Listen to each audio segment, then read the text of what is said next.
Hi everyone, my name is Phil and welcome to Phil Does 3D. I'm a multimedia and 3D artist and I stream live on Twitch on Mondays and Tuesdays at 5 PM Pacific time in the United States.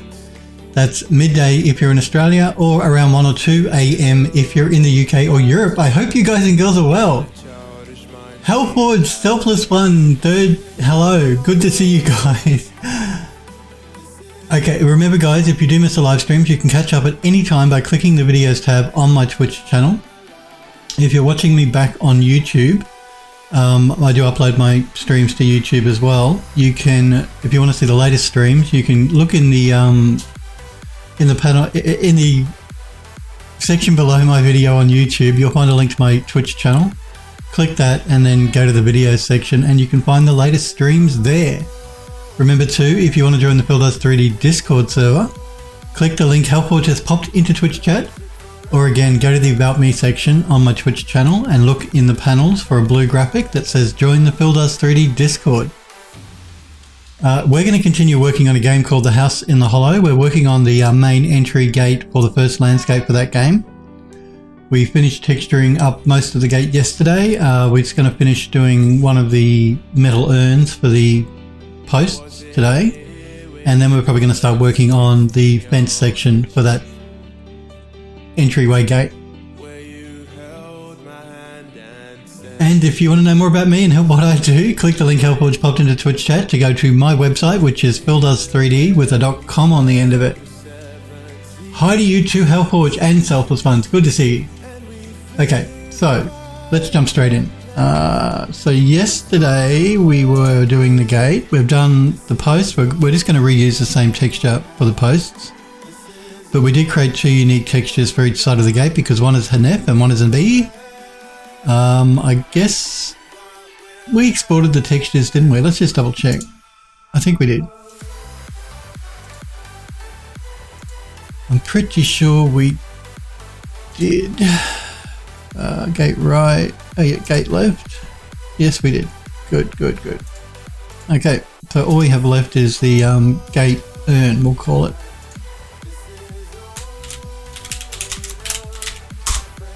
So let's bring that in, I guess. I just want to check where that texture map is. Now again, this is a photogrammetry object. But what I think what we might do is we might just do a bit of an overpaint in Substance Painter with it. So what I'm going to do first though is I'm going to bring in the textures we're using for these so that we can get everything to blend nicely. I'm doing really well, Hellforge, thanks for asking. Hellforge says, hang on, are you jumping straight in without talking for an hour? I know. The YouTube crowd won't even know what to do with themselves now. Yeah, I know. Let's have a coffee before we start though.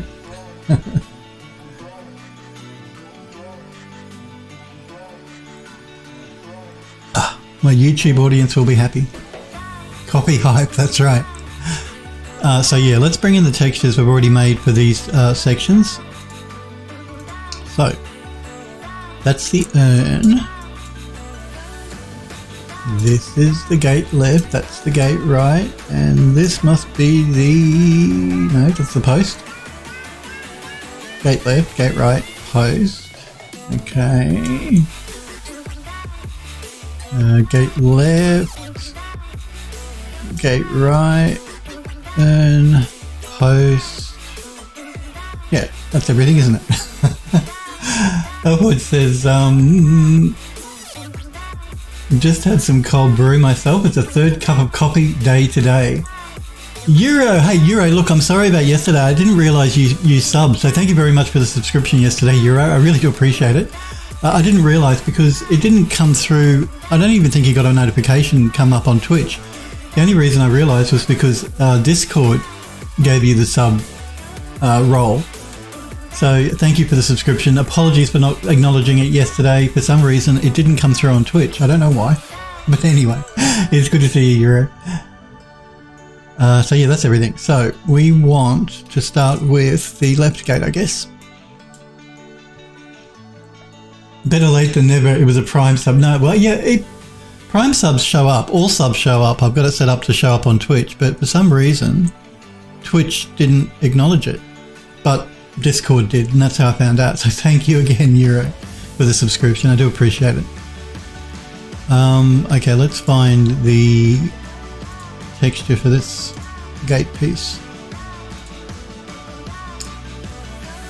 Okay, now again, the textures are not going to look completely right in Max here because I'm not setting up a physically accurate material. I'm only using it so I can get so I can make sure that things blend correctly, like the colors are right, some things are not too dark, that sort of jazz. It's not to get a final look of what it's going to look like. We'll see that when we bring it into Unreal. What is this? Bill's getting confused. Hang on. Okay, left, gate left, that's what we want. So I'm only going to bring the color map in. I'm not bringing in the metallic or the roughness or the normal. Okay, so it's not going to look right in Max. I'm only using a standard material. Android Lust, hey Android Lust, it's good to see you. Helpwood says, getting confused, sounds like you need some coffee. Okay, more coffee.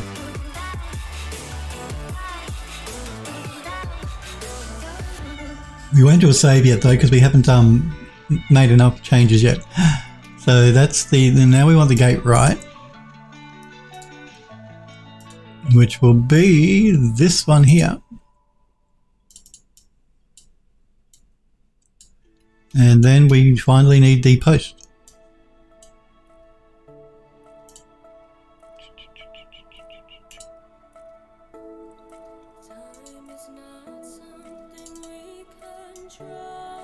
Okay.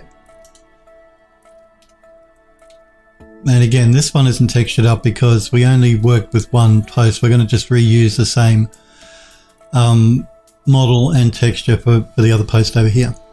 And we may reuse this in some way, shape or form when we start to actually create the fence line. So yeah, no normals, no roughness, no metallic, just the diffuse map, which is why it looks very flat and not the way it looked in Substance Painter, but it gives us a good idea of color. So we know that the posts and the gates blend okay, but we see that the actual urn itself is much darker. Now you can get away with that. It's a separate object, it's not part of the gate, but it might look better if we just lightened up a little bit. And I want to do just a little bit of an overpaint on it too in Painter. So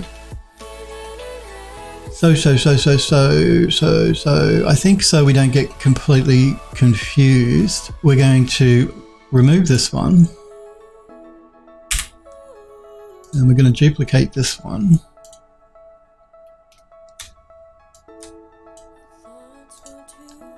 And we're going to mirror it.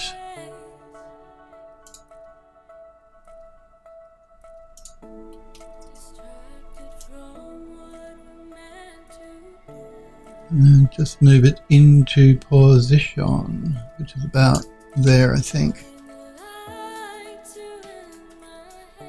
A little bit further over.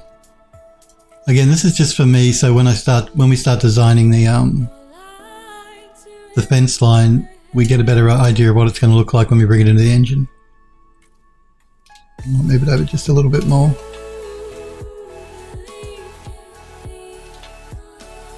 Yeah, that's better. Okay. So first things first is I want to find this texture on my computer. Now again, this is a material, this is a model not that I created or did photogrammetry on. This is from Sketchfab. So let's find where that material is.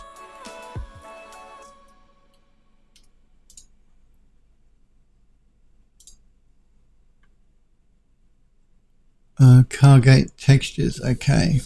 All right. Let's open up Photoshop. I'm going to do some color correction in Photoshop before we bring it into Substance Painter.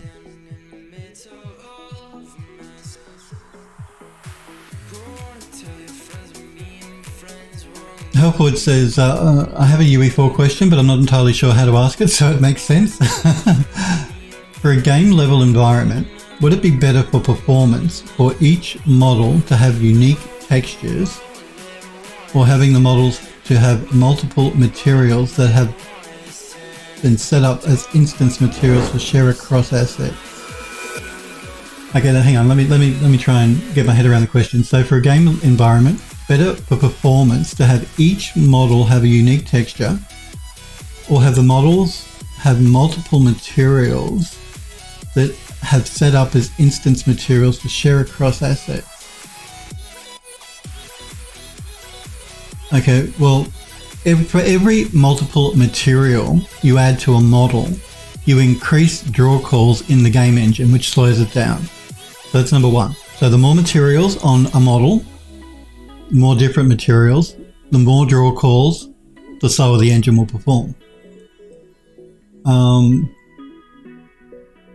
But if you're instancing multi-materials, which means it's only being read into memory once, and then you're using that for multiple models,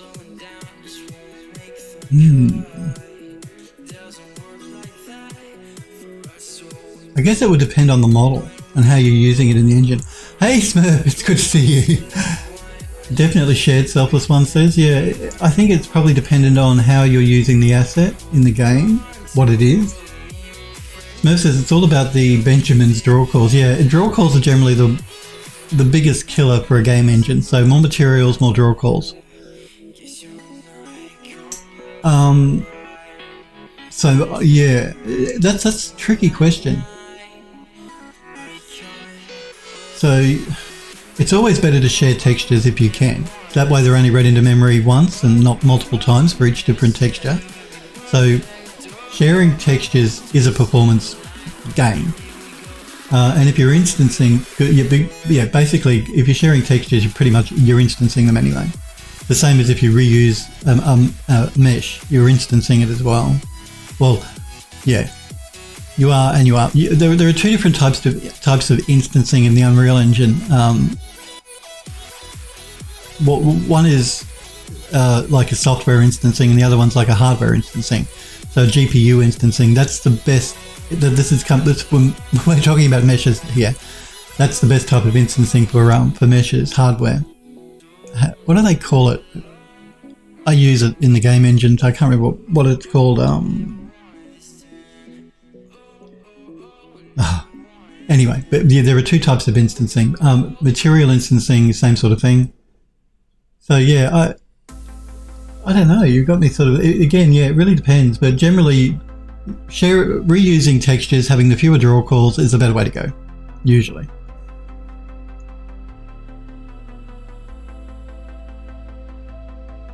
Yura says, I haven't used Photoshop in over a year. Nearly 2 actually. I use Photoshop all the time.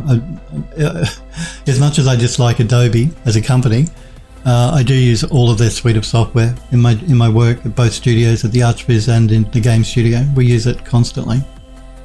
Not just Photoshop, but Audition, Premiere Pro, After Effects, all of them. So yeah, Selfless One says definitely shared. Yura says, instance as many things as you can. They're essentially in-engine copies rather than being unique models, which is right. 100 instances of one model is better than 100 models, for sure. Definitely, yep. And there are two types of instancing in the engine as well, and the best type of instancing is the hardware instancing. Hardware accelerated GPU. Yeah, it's got an acronym, but there are two types, and the hardware one is the best. You have to physically, I don't know about the newer versions of the engine or UE5, how Epic are tackling that. I think it's more with the nanite stuff in UE5 now, where it does it sort of like automatically behind the scenes for you. As long as you tick that little checkbox on your mesh saying nanite. But I believe in the 4 dot whatever versions of the engine, you have to actually go in, there's a tool that's built into Unreal that you use to actually convert multiple meshes that are the same, they have to be the same mesh, into what they call hardware instance meshes. Hardware accelerated. HISM, I think it's called. Hardware instance static meshes. Yeah, HISM. That's the acronym. And there's a tool built into Unreal 4 versions that will do that for you, that Epic have provided. And that's the best type of instancing for mesh anyway. Helpwood says, let's say I create a number of materials in Substance Designer, where I pull them from Quixel. and set those up as instances to share across a wide variety of level assets. That's good. That'd be a good way to work, because you will be reducing the number of materials because you're reusing multiple materials. You're reusing materials on multiple objects. So yeah, that's the most optimized way to work. If you can reuse those materials for multiple different meshes, that's the best way to go. Juzan, hey Juzan, it's good to see you. Helpwood says, that way I don't have to export unique textures for each asset. I can just set up different material areas, so I can plug in the designer quixel material instead. Yeah, that's the best way to work. Selfless One says, I can show you a Hellforge on Discord for UE4. Yeah, so that's definitely the best way to go. If you want to use the materials you get from Quixel or Substance Designer and reuse the materials on many different meshes, that's the most efficient way to work. You haven't seen me the way I'm working here is not that way, simply because I want more control over how the texture looks on my meshes. So for instance, with the gate, we have the two separate gate pieces. I could have, if I didn't want to create separate textures here, I could have reused, we could have duplicated this gate and used the same texture on this side, for instance, to save a bit of texture memory. And then, but what I will end up probably doing is I'm going to hardware instance all of these gate posts. I can't hardware instance these because of the F and the B. The meshes are not identical, so they can't be hardware instanced, unfortunately. I'm just looking here.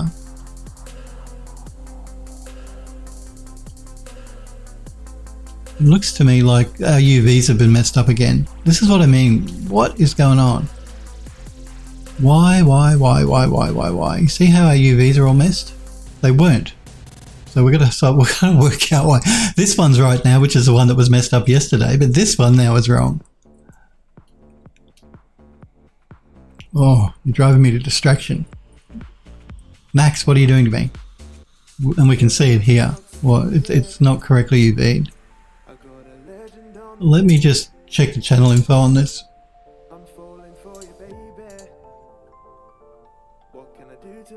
It should be correct. I don't see anything here that's indicating an issue. Let me look at the other side. Yeah. Yeah, we have messed up UVs again here as well, but not on this side. Okay, let's see if we can... this is really annoying.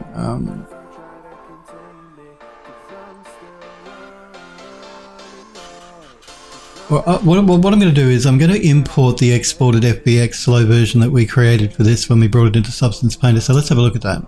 I have to rename it because otherwise it'll have the same name and Max will get confused. So we're going to undername old for this one. This is the left gate. I just want to check if the UVs are messed up on the export. I don't think they are. So this is why it's Max doing it, I'm sure.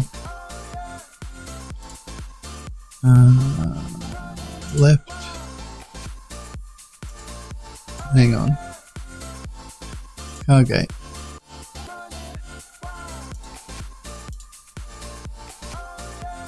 Exports. Gate left low res. Okay, and it puts it directly in the same spot as the old one. I'm just going to name this one new. Let's assign the material.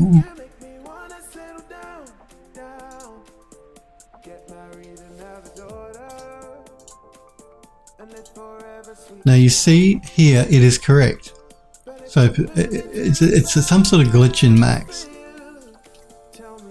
So let's remove the old one. Left gate low res. Yeah, let's remove the old one. That's better. So our UVs are correct. It was just, for some reason, Max glitched it. Anyway, we're good. We're all good.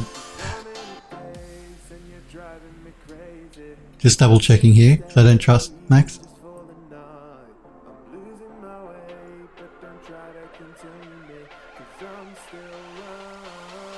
I also want to, I'm just doing a visual comparison of the two textures to make sure that they're different enough that people notice that they're not the same material, and they are. There's more moss on this one than there is on this one, and the same through these swirly bits up here compared to this one. So they're similar but not identical. Okay.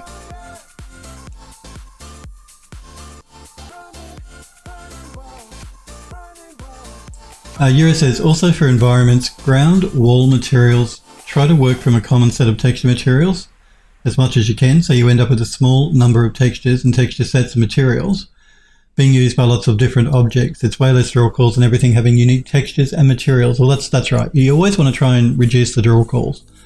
Now, according to Epic, and again, I haven't installed the release preview of UE5, but according to Epic, that should not be a problem anymore with the Unreal Engine 5. Basically, they say you can have unlimited draw calls and you can have unlimited mesh sizes. So again, I'm reserving judgment until I actually start playing with the engine, and I'm not going to do that until Epic actually release the first version. I don't want to use the release preview version. But current version 4 of the engine, definitely fewer draw calls, better for the engine.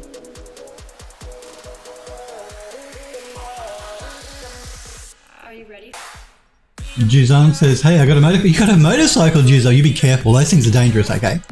My parents told me I could never get one. They forbid me from ever getting a motorcycle or riding a motorcycle, so you be careful.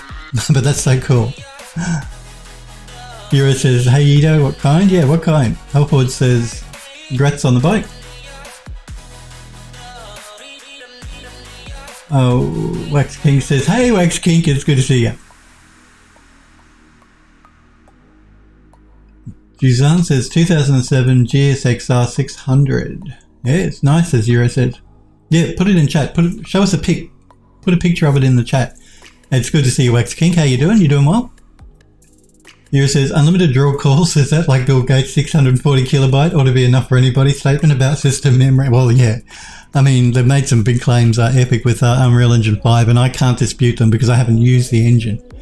But their selling point for the engine is unlimited draw calls, unlimited polygon counts, which all sounds wonderful. And if they could pull that off, then that would be amazing.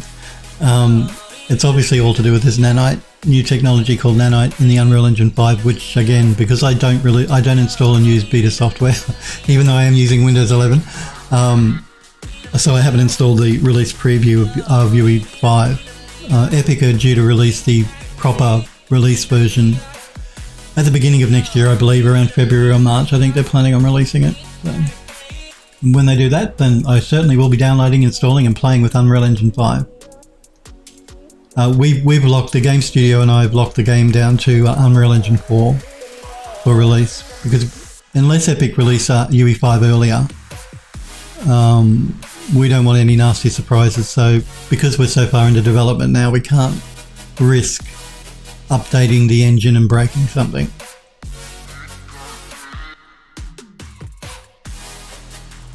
I know that Sniper Ghost, he forks his version because he's working on a game as well. He's working in 4.2.7, which is the latest version of Unreal 4. But I think when he does a compile on the game, he also compiles for UE5, because so he's doing like a dual compile on both versions as they work on their engine, which is on their game, which is a good way to go. Andrew Dust says it's a good time to get one with gas prices going up. Yeah, he's talking about the motorcycle for sure. Yes, gas prices are going through the roof. See, I get confused when you Americans say gas, because we call it petrol. Gas here is like different, like stovetop gas, hot plate gas. That's what we call gas. We call petrol, but I know you guys call petrol gas in the US, so it confused me for a minute. Wax King says, hey to Hellforge. I'm doing really well, Wax King says. Staying busy, learning every day. Well, that's good to hear. That's the way to go. You never stop learning. There's always something new to learn. Always. No matter how much experience you've got. I mean, I see people doing things that I've never even thought about doing with 3D. And I've been doing 3D for a very long time. So always good to keep learning. Yura says version locked, exacting times. Oh, exciting times. Sorry, version locked, exciting times. Yeah, I know. But, you know, you generally when you're working on a game for a game studio on a game, you don't. Well, it depends on whether the engine is being developed in-house or not, but that's a different story. Usually when you get to a certain point in development, you lock it down to a version so that you don't update just for the sake of updating it, because the odds of breaking something increase exponentially if you try and every time you update your game to the new version of the engine, and you don't want any unexpected problems to crop up. Smurf says fart gas. Yura says same here. Android Lust says fine. I'll call it vehicle juice. You guys can call it dinosaur juice, as Yura says. You can call it whatever you want, but yeah, it confuses me when you Americans say gas and you mean petrol, because gas to me is something you put, you turn your hot plate on with. That's gas. Natural gas. Healthwood says at this point it might be cheaper to just buy some Coke and run everything than filling up your tank. Yura says Coke as in cola or Colombian marching powder. Andrew Luss says Dino Juice. Healthwood says the nose candy. So you don't rely on cars or bikes, you just run around everywhere because you've got so much energy.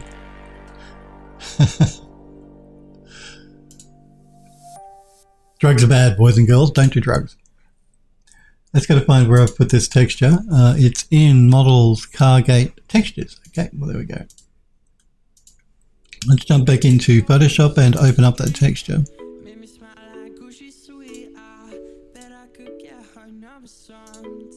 No, yeah, no, that's right. Cargate Textures, that's the one we want. Now you can see that the actual photogrammetry texture itself is very dark. So we're going to throw an adjustment layer down, and we might go with a exposure. Let's see what exposure gets us. So I'm just going to pull up a little on the exposure here. So we'll go to like +2.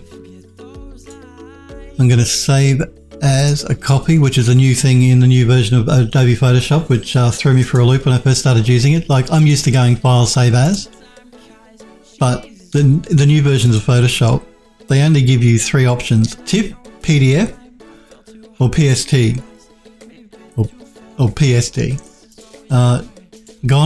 If you want to save like it used to, you've got to go save as copy. And then you get access to all the different, you can't see it because it's hidden behind me, but all of the different options. You can turn that off. It's a setting in the, it's in the settings, but yeah. It initially confused me very much. We're going to call this one Cargate Turn and save it as a PNG. Let's jump back into Max. No, back into Max. And let's load up that corrected texture.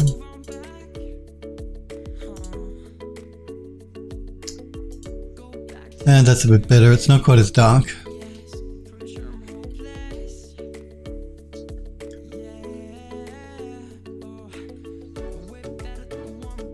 Euro says, in the civilized world, we turn our hot plate on with electricity. Well, yeah, I know that some hot plates are electricity, mine are gas, which is not petrol. It's natural gas.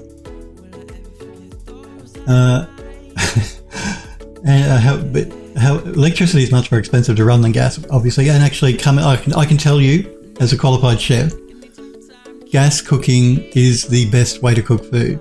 It's better than electric. I mean, I have an electric oven, a fan-forced oven, and it does the job really well, but cooking with gas, natural gas, is the best way to cook food. So I much prefer a gas oven. I have an electric, but I prefer a gas because it cooks food better. more evenly. Fan forced electric ovens, yeah, they do a pretty good job, but not as good as gas. Save as copy. Let's do a save because we made some changes and I can have a copy.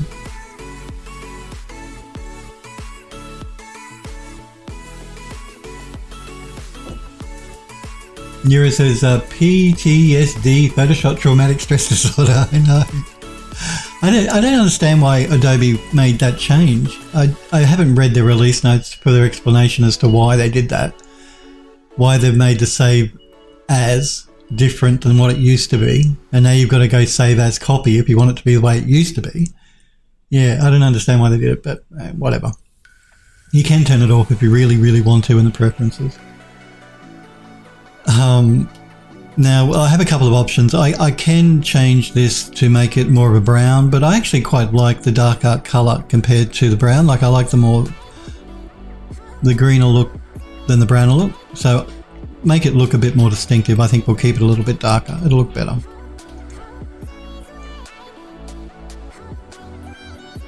Helpwood says, I don't know if you said save as copy or save as copy. I said save as copy, not copy, copy. Save as copy. You just got copy on the brain, dude. Those 3 cups of coffee you've had today are affecting the mind in a good way. Smurf says, because Adobe hates their customers. Yeah, you get that impression, don't you? Helpwood says, sounds the same in my old ears. Smurf says, like active spite. Yura says, in Affinity, save as, saves as an Affinity container. Export is for all types of file type saves. Well, I don't know. I still think it's weird the way Adobe did it, but anyway. And initially it threw me. I was thinking, I'm used to going save as and saving as like a PNG, and it wouldn't let me. It only gave me TIFF, PDF, or PSD, and I'm thinking, what's going on? So I actually had to go to Adobe's website and look it up, and yeah. They've moved that to save as copy.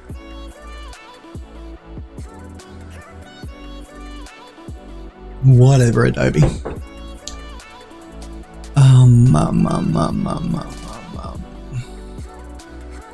Now that we've lightened it up, the urn is actually not too bad. I think what I might do, if I'm going to do anything, I might just throw a dirt layer over it. I don't think I need to actually add any more to the texture map, because the texture map is quite full on anyway. So what we might just do is we might bring it into Substance Painter and just add a dirt layer like we did with all the other pieces here. It'll help to tone it down a little as well. So let's do that. Create a new project, select the, and I also want to do a bake down, I think, from the high to the low res, so we have to do this anyway. Gate Earn Low Res.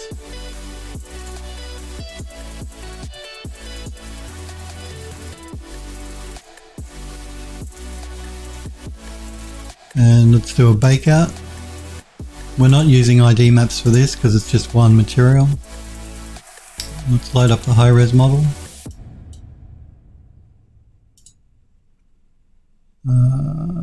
We'll just turn ID off. Everything else should be good. I still have to install Marmoset 4. Actually, I haven't done that yet. Must do that.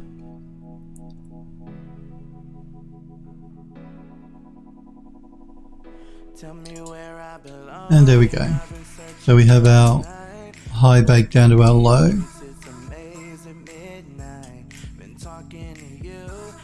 You'll notice too that there are no polys on the inside, which is what we want because we want to reduce the amount of polys as much as possible. And because these urns are right up on top of the gate, the player will never get above them to see inside. So that should be fine.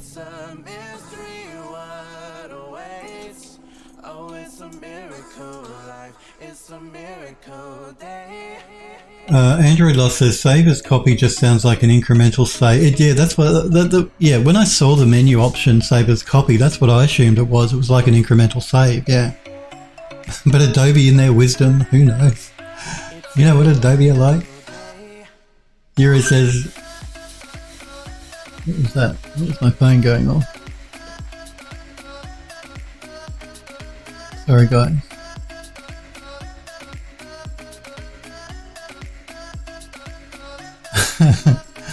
Okay, fine. Just work annoying me as usual. Yura says they'll file it under progress. Yura Helpwood says, will that super dark be an issue in engine? You're talking about Discern being super dark? Let's bring the material and have a look. We want to add a fill mask. Add fill mask. Add fill layer. It's not actually a fill mask.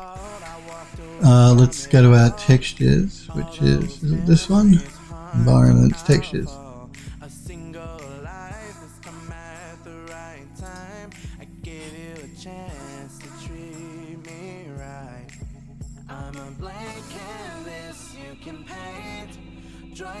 I can never remember import. There we go. They keep moving the buttons around in new versions of the engine.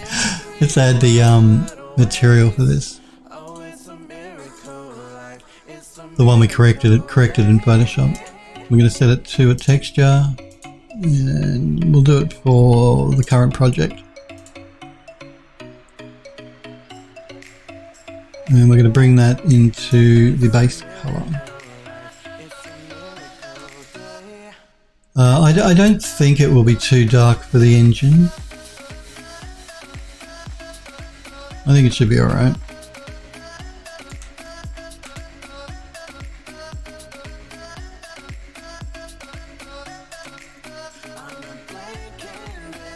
If it is too dark though, we can always just make some adjustments in Photoshop after the fact once we bring it into Unreal and check it out. Thank you. If you want to join the Discord server, Hellforge just popped a link in Twitch chat. You can click that to get an invite and to the Discord. There's a gallery section there where you can show off your work, because I like seeing what you guys make. The whole reason I'm on Twitch is to encourage you to do 3D, not necessarily for me to work on my own stuff. Okay, let's have a look here. Let's go into our smart materials. Let's just remove that filter and let's do a search for dirt. And let's see what we got.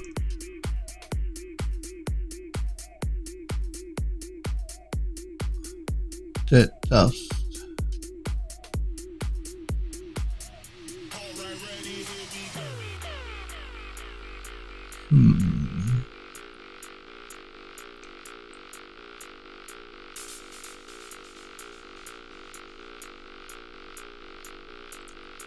Alright, let's start with, let's have a look at the dirt layer one. Yeah, that's not really, it's more noticeable down here on the base, but it's not really giving me the look I want. Let's see if we can't change it up a little bit. We'll get rid of color selection, we don't want that.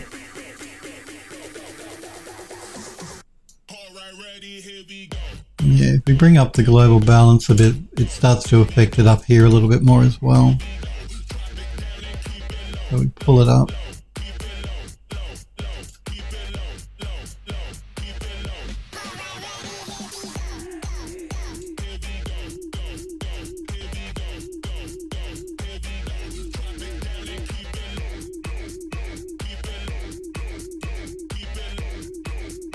Let's look at the mask builder.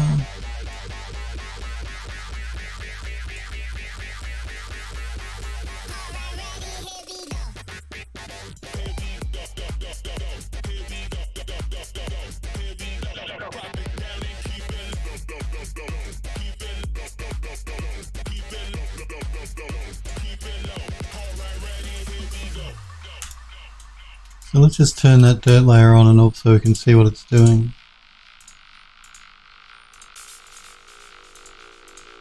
That's not too bad. Let's see if we can't add another layer on top of that though. See what we get.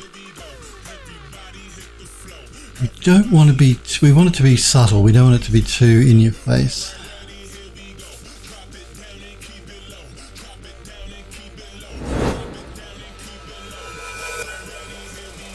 have a look at this one.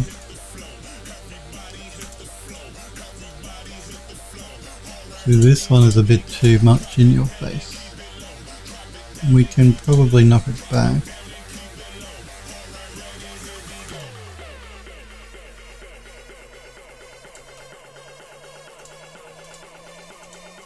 Because we have to remember these gates, you know, they've been sitting out in the weather for, like our car, so that the actual urn is going to be pretty weathered.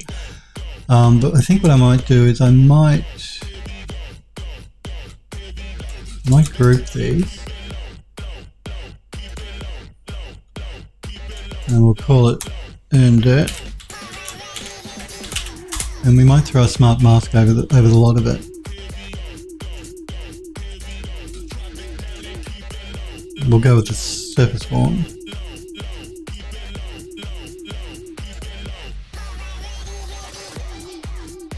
Just so we get a little bit more control over the dirt.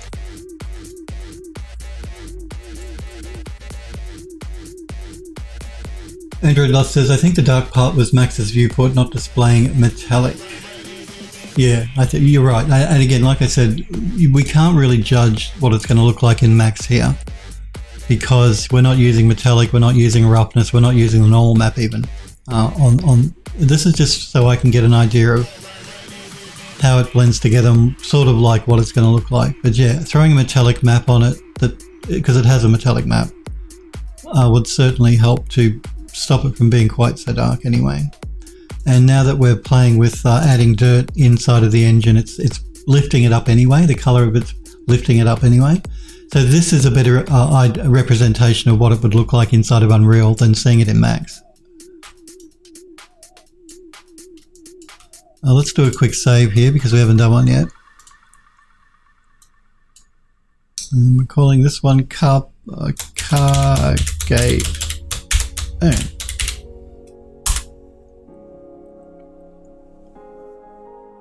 Helpwood says, do you use apply diffusion when baking at all in Painter? Do you use apply diffusion? No, I don't.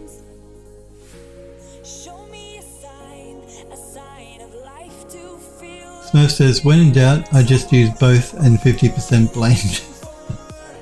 Well, that's a good way to go. Smurf says, slowly nudging it in a direction.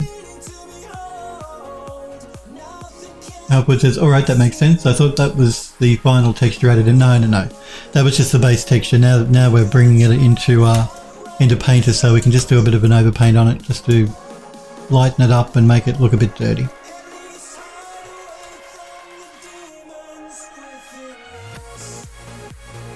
Selfless One says, time to go. Take care. You too. You have a good one, Selfless One. I'll hopefully maybe see you next week. You have a great weekend too.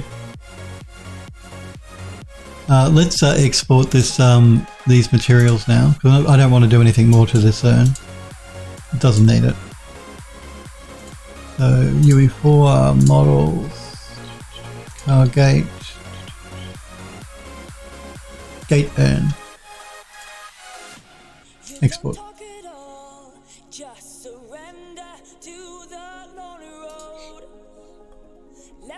Let's jump back into Max and let's load up the new texture that was just exported from Painter.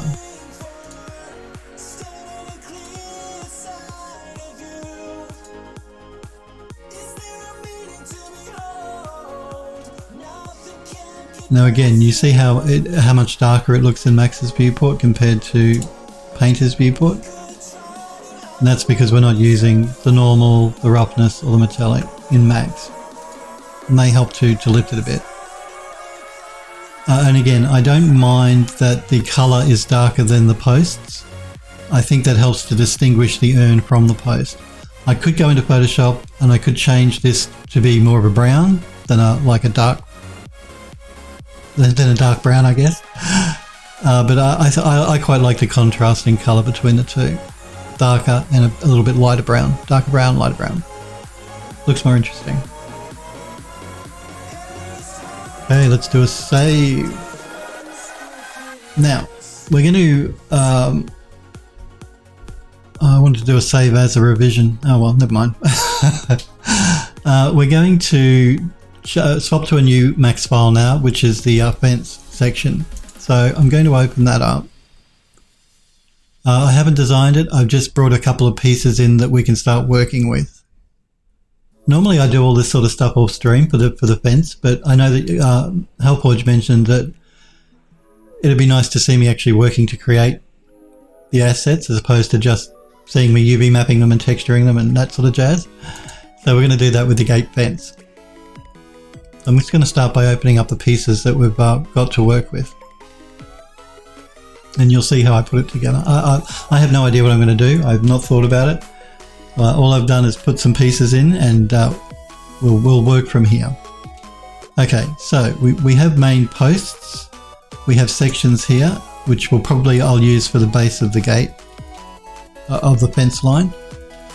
And then we have these pieces here, which I'll probably use those as like the runner that runs along the base of the fence line. So first things first, I probably won't need these corner pieces. I'll keep them in the file just in case, but I don't think I'm going to need them. I also created this piece here, which you'll see how we might use that when we start creating the fence sections. But the first thing I want to do here is take this piece, which is a straight piece, because I'm thinking for the design of that main gate, instead of just having boring straight fence line, I want to do something with a curve, because a curve always looks really interesting. We'll have straight sections, but I think just right where the gate is, the main gate, a curved piece of fence line there would look really cool. So let's take this piece here as a copy. We'll just isolate it. Okay, alright, let's do that again. You'll see what the problem is here. I need to attach both of these together, so let's start by doing that. Now we can duplicate it. I'm just going to reset the pivot too, because the pivot's in a really weird spot. There we go. So let's move it forward. Isolate it. Go into the modifiers and let's throw a bend on it.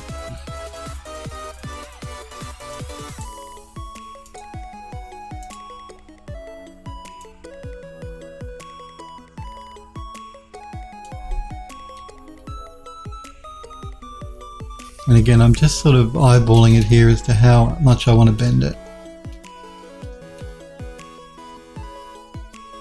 That's probably not too bad.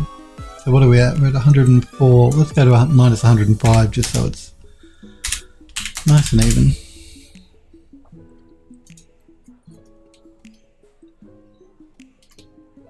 Okay, so we have a bent piece, a straight piece that's longer, a straight piece that's shorter.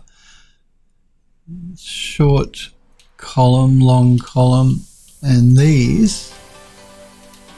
Now, these are actually meant to be used as like on a building. You have the top of the roof, you have these pieces that stick. I can't remember what they call the actual proper name for them.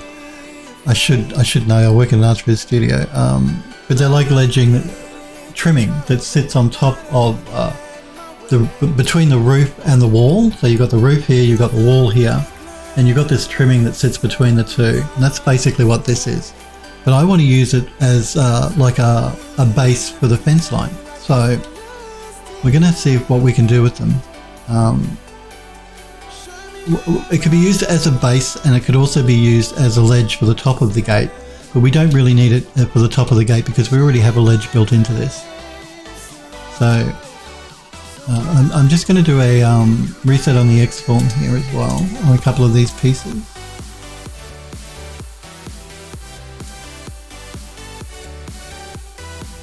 On that one and on that one. Collapse the stack, and I'm going to throw a weighted normal modifier on it as well, and collapse the stack. I'm going to do that for this one as well, because you see that we're getting that really weird looking dark shadow, and a weighted normal modifier fixes that.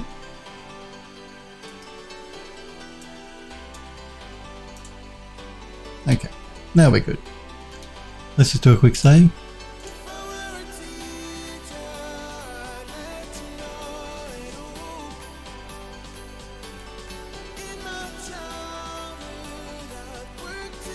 Helpwood says, it's good to see that I'm not the only one that have weird pivot problems.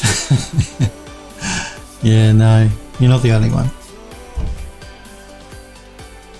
I just want to make sure Max is not doesn't have autosave turned on. Something weird just happened then. Because I hate autosave. No, autosave's turned off. Okay, good. Same as this one, we're just going to make sure the pivot here on all of these pieces is correct. Okay. This one we need to do an attach.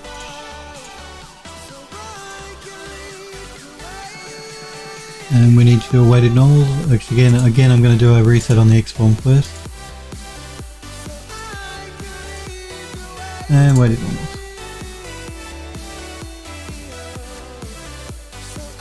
And collapse.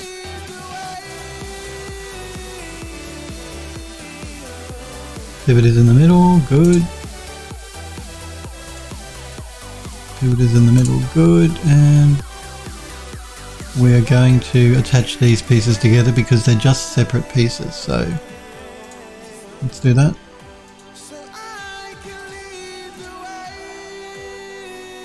These are the high-res versions of the meshes too, by the way. We're going to do a poly reduction for the low-res versions once we get the design set up. Okay. Pivot at the base is fine. Generally I put it in the middle, but for columns like this, being at the bottom is probably a good idea anyway. Alright, let's do a save again. It's taking a while to save because this is a 2 GB file, so every time I save it, it saves 2 gigs because these are all high-res meshes.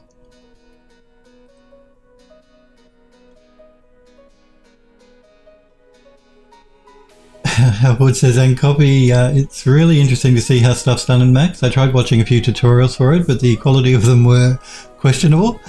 I think that's the most polite way of saying it. Yeah, look, YouTube is a great place for learning stuff. It is. You come across some really, really good tutorials on YouTube, but you come across some crap ones too. You really do. Just because it's on YouTube doesn't mean it's good, as anyone who watched my videos will tell you. Okay, so yeah, these pieces here, let's see what we can do with these. So, I'm going to duplicate it and work on the duplicate. Just in case I muck something up, which, you know, with me is always a possibility.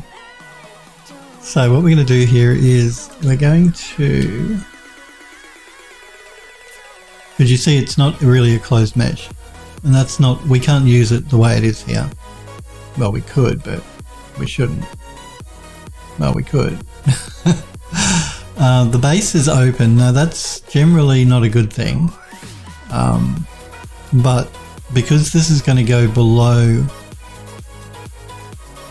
it's basically going to be sunk into the landscape. The reason you don't really want an open mesh like this is because you can get like light leakage happening in the Unreal Engine, sort of popping through here, showing up in weird spots. But yeah, if it's going to be sunk into the landscape, then that light issue shouldn't be an issue, a problem. It does save on polys a little bit, but you know, there aren't many polys there anyway usually. How do I want to tackle this?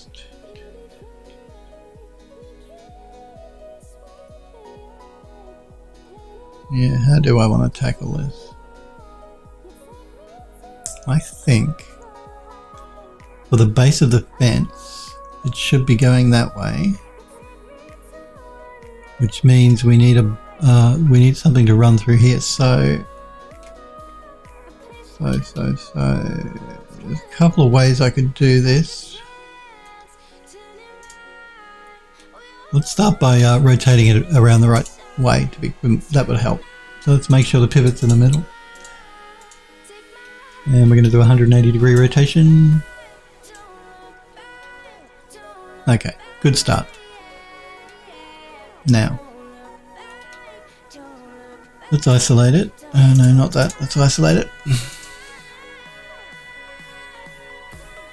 Helpwood says, does Max have an active modifier stack, or do you have to apply everything? No, it's an active modifier stack. It's active. You can turn it off as well to make it non-active. You got the option, both. Active or non-active, depending on how you want to work. I love the modifier stack in Max. It's one of the best things about the program. So we're going to duplicate this again. I'm going to scale it down in the Z.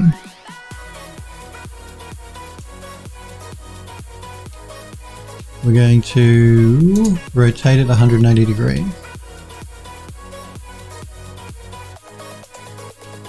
And we're going to drop it down on top like that.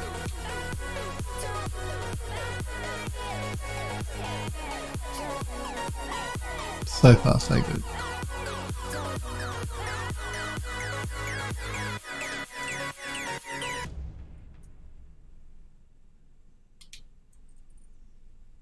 I'll just bring it down just a touch more.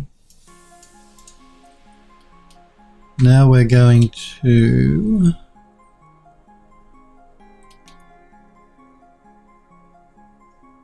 Yura says active drag and drop 2. Yep. Helpwood says that would make it a lot closer to Blender. Maya gave me headaches with how it deals with bevels, chamfers and subdivision. And I see that Jizan's posted a picture of his motorcycle in the Discord. We'll check that out just before I close off for the day today. Sweet. I like the colour too, Jizan. Looks really cool. That's a big bike. Wow. Jizan says need some names for it. I like the colours. Jizan says eventually I will change the colours to like hyper orange and carbon fibre. I like the colour. I like that. It's like a bluey purple. I like that. If you guys don't want to wait for me to show it on the stream, at the end of the stream, you can jump in the Discord and check it out for yourself right now. Jizan says it's a fast boy. I'm sure it is. It's a big bike. Actually, it reminds me, a few weeks ago, maybe 3 weeks ago, I was going shopping, and I live like on a shopping. I live in a flat which is behind a shopping strip, in inner city, Melbourne, and the supermarket's just down the road. So I was going supermarket shopping, and this guy, he was on a bike. It reminded me of this one, but his was white. He didn't stop in time. Like he did. The traffic stopped at like the traffic lights, right? And there's like SUV here that stops, and he comes along and I don't know what happened. That's right. He stopped just before he hit the back of the car, and I don't know if he was new to riding a motorcycle, but when he stopped, he fell over, and so we all these people went rushing to his aid to make sure he was okay. I mean, he injured his leg. He didn't, not badly, like not broken or anything, but we all had to help him lift his bike up, and his bike weighed a ton. And I got petrol all over my hands because his petrol tank started leaking when the bike fell over. Yeah, it just reminded me of that this I don't know what happened. I mean, I saw it happen. The SUV stopped at the lights. He came up behind the SUV and stopped, and then just toppled over. I don't know. Maybe he forgot that he had to put his legs down maybe when he stops his bike so it doesn't fall over. I think that may be what happened. And he was fine. He was fine. So be careful when you stop on your bike. Make sure you put your legs on the ground. Jizan says if you stop with the handlebars turned, the bike will fall over. Oh, maybe that's what happened to him. Maybe he had his handlebars turned. Yeah, maybe. Again, I've never ridden a motorcycle, so I don't really know. I just, like I said, I saw him fall over. I saw him stop and then just topple over. I couldn't work out what had happened. Because he didn't hit the car. He stopped before he got to the SUV, but yeah, when he stopped, then he just fell over. Throws it off balance completely, Jizan says. Okay, well that's obviously what happened to him then. Yeah. And his bike was real. Again, I've never ridden a motorbike, but I didn't realize just how heavy those things are. They are really heavy. It took like 4 of us, I think, 4 guys to actually lift the bike up off the ground. And again, it was really heavy. So, and his leg got trapped under it when it fell over. So I think he might have, yeah, I'm not sure. He didn't badly hurt his leg, but he said his leg was sore or hurting. So. Andrew Love says it could have been worse. Yeah, it could have been much worse.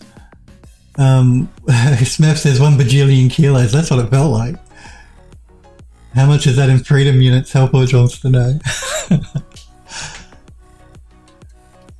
Okay, so what we're going to do now is we're going to attach both of these together. Again, we're going to do a reset on the X form, and then we're going to do a weighted normals. I'm just waiting for Max to catch up here. Again, these are really high poly versions of these meshes. There we go. Now we're going to collapse the stack. I just collapse it so it doesn't get... You don't have to collapse it, but I don't like a huge multiplier stack going on.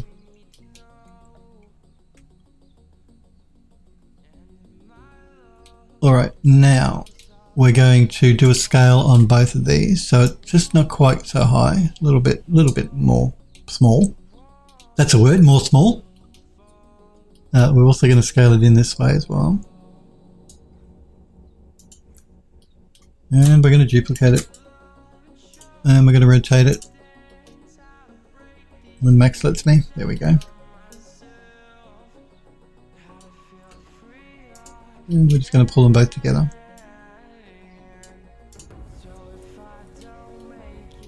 Let's unhide this so I can see what I'm doing.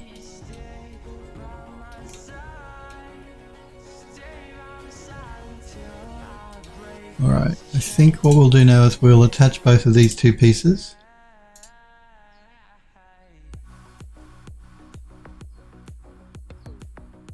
Again, we'll do a reset and then we'll do a weighted normals.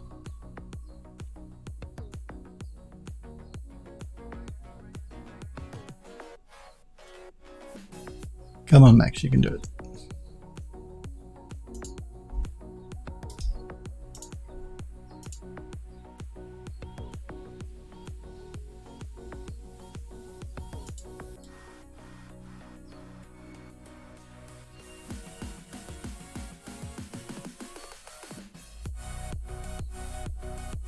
Come on. And collapse the stack. Now, what I'm going to do is to get the size of this correct for the base of the fence here, I'm just going to duplicate this piece. And we'll bring it over. And then we're going to scale this piece in.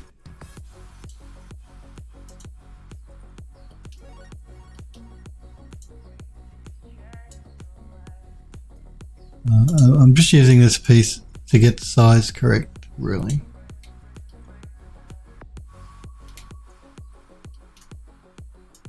I'll be deleting this piece here that's highlighted once I get the bottom piece sized correctly.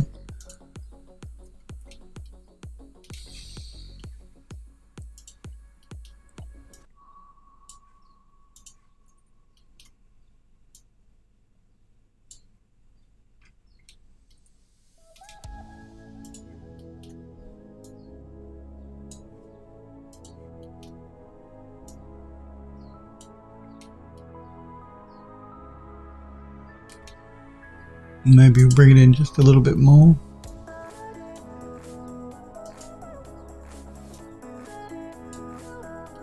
We also want to scale it.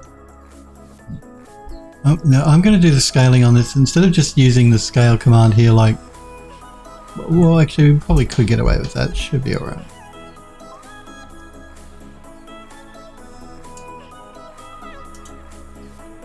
Just sometimes I want to make sure I don't stretch the texture map, but I think we should be alright.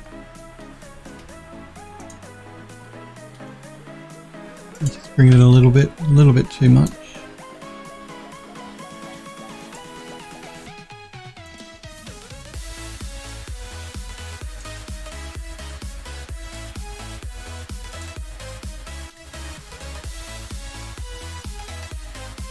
And I think it's still too wide, so let's scale it in.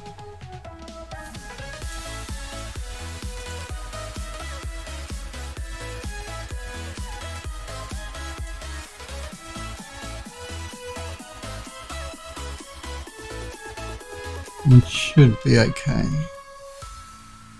So we just have a base, a ledge for the bottom of the fence section.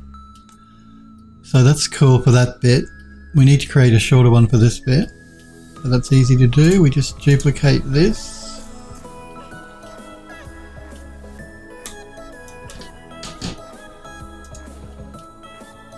The most challenging one will be the curve piece, but we'll tackle that in a sec. And then we can, let's bring this up. And again, I'm just going to isolate these pieces so everything else isn't getting in the way.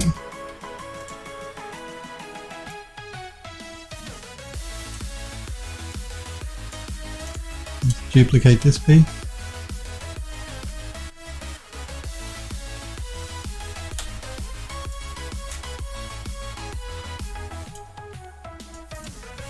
And scale it back in.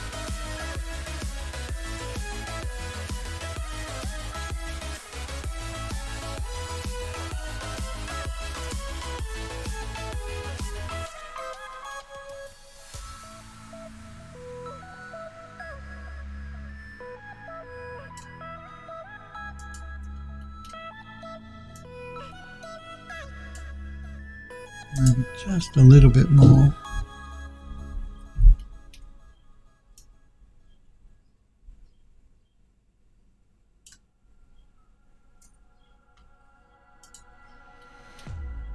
Okay, and then finally we have that curved piece that we have to deal with, so let's look at that. So we're going to duplicate this one more time.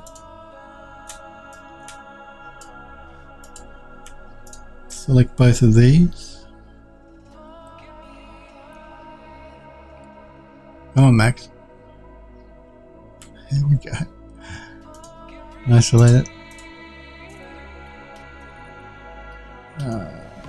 This one's going to be more challenging, so let's grab, the bend was 105 I believe that we did on the other one, so let's try that. Minus 105.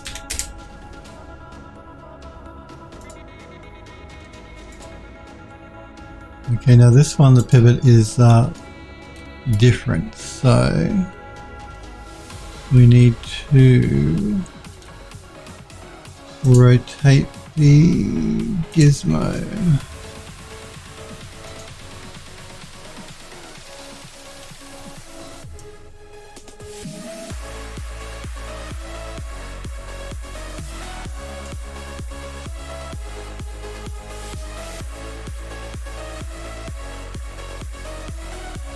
Hang on.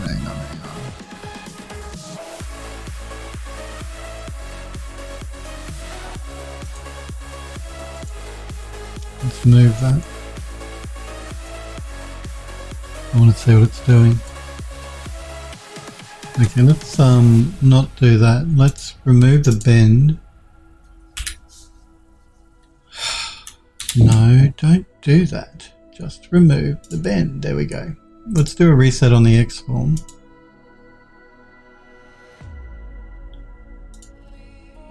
Collapse the stack.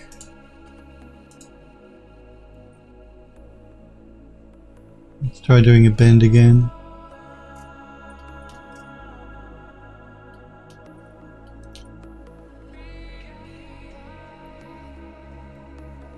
Helpwood says, I've always wanted a bike, but between my terrible vision and my potato level spatial awareness, I'd be a danger to everyone and everything in traffic. Have some coffee as well, it might help. Good suggestion, I think it will. Coffee fixes everything, we know that.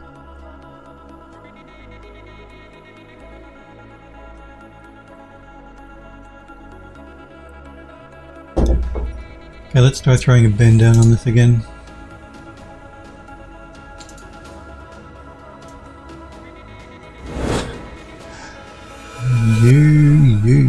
You.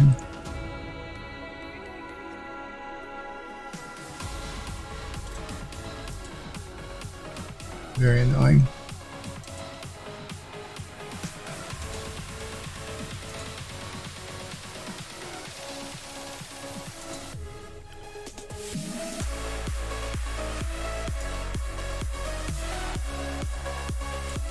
Undo that.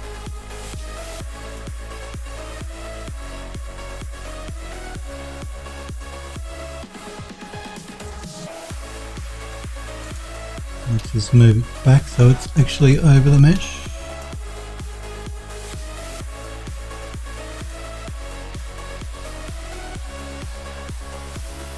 Android Lust says, I plan on buying one, but something tells me I need a more practical vehicle than the one I have.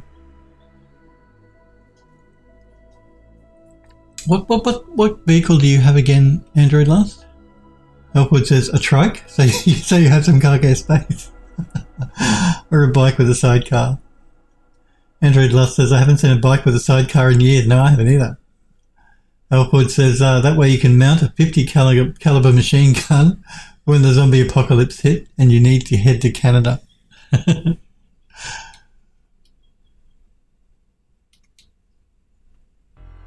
Andrew Dust says a Miata or MX-5. Is that what you've got, an MX-5? That's a nice car.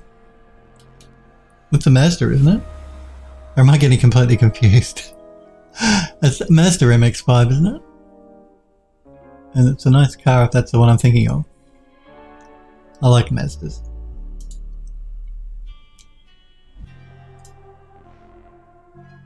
Yeah, Mazda MX-5. It's a nice car. So we want to go to minus 105. That was what the other one was. Now let's try that again. Minus 105. There we go. And then we can move that back under here.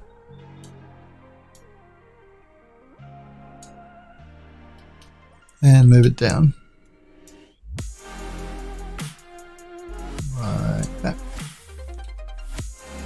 And now we should be good.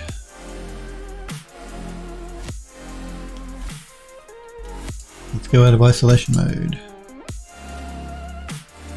Okay, so I think we have all the pieces we need now. I think.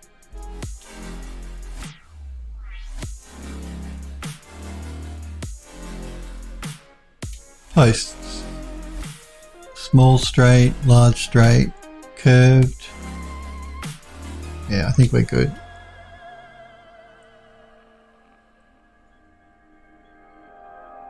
So we can start getting rid of stuff we don't need now. We don't need any more of these pieces here, so they can all go.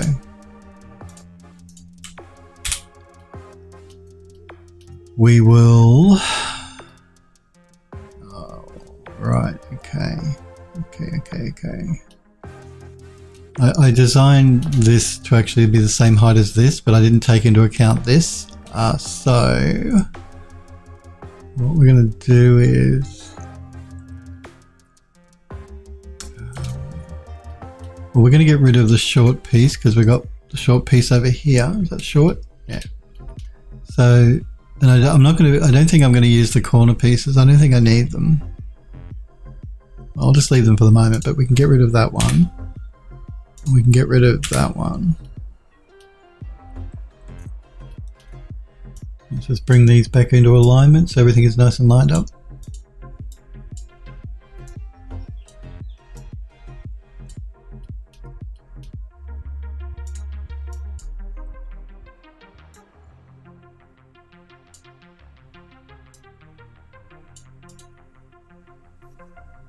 Helpwood says the one thing I know about the old Mazda cars is that they had pretty simple engine with a lot of free space under the hood.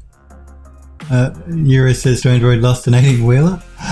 Hellforge says unless the one I saw was a custom job. Euro says Hellforge to Hellforge, that would be the Wankel rotary engine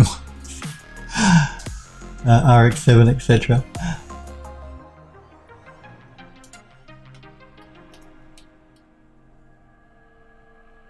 So yeah, I don't actually think we need these pieces, so I am actually going to remove them. And we're going to bring these over.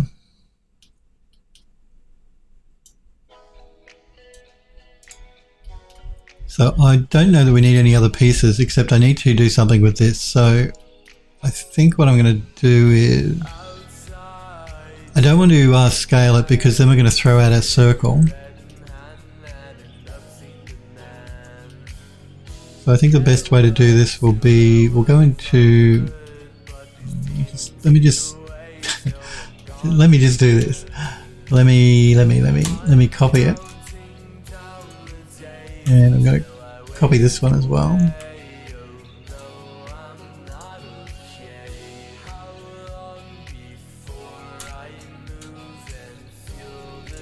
And then we're going to go into isolation mode on these two. And then we're going to line them up. This is so I can get the correct height. I did not do that correctly. Okay. We want to copy all of that. There we go. And then select these two. Come on, Max. There we go. And now we can line them up.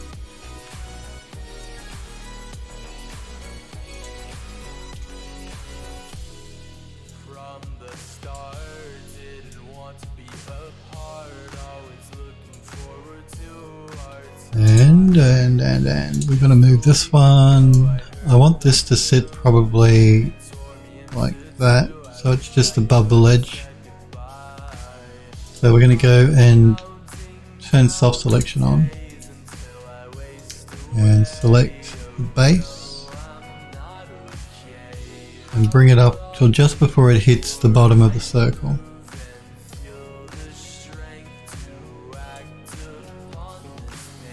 And then we should be able to move it down.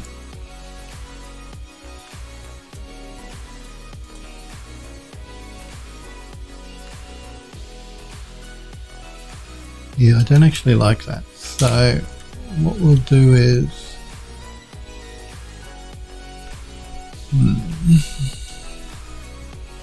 well, we can bring it down a little bit.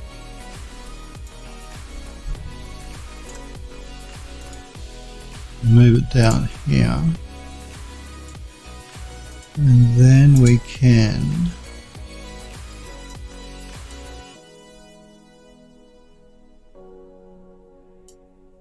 pull that back, move it up.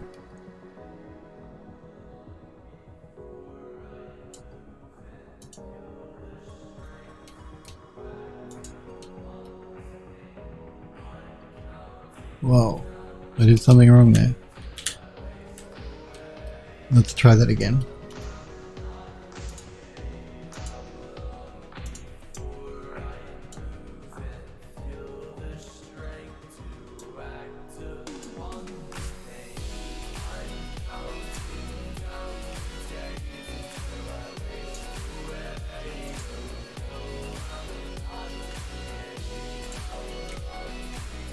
No, I'm doing something wrong. What am I doing wrong?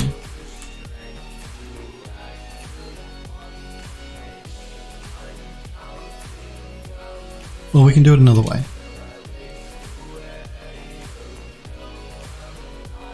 You know what are we talking about? Android Lust says the Euro Ford F650. Euro says that's a bit overkill for doing the shopping with unless you're buying a tank and you need to tow it home. Alford says, even though I have like 100 things on my to-do list, I kind of want to model a car now.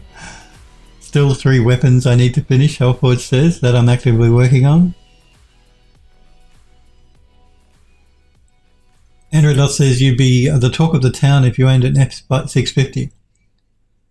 What car would you model, Android Lust is asking. Helpwood says, depend on which town. Anywhere in Texas seems like a perfect fit for an F650. Soccer mum car going to the grocery store.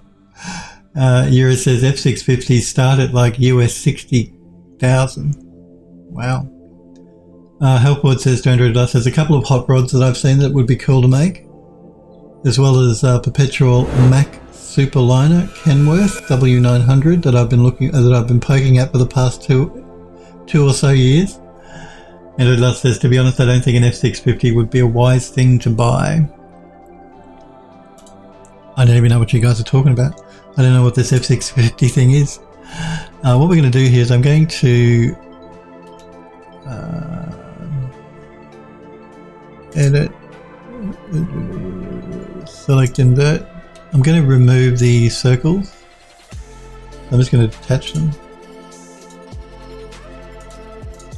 And that will give us this, which we can now, let's just move that sort of like around about the middle, and we can do a scale.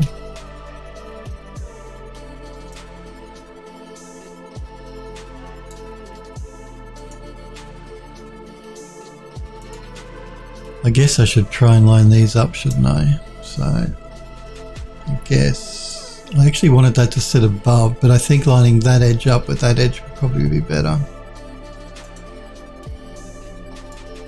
Scale it back.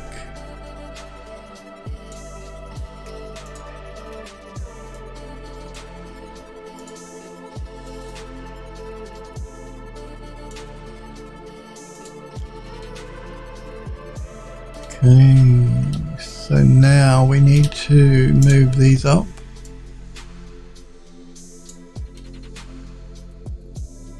And I think what I'm going to do here is I'm going to remove the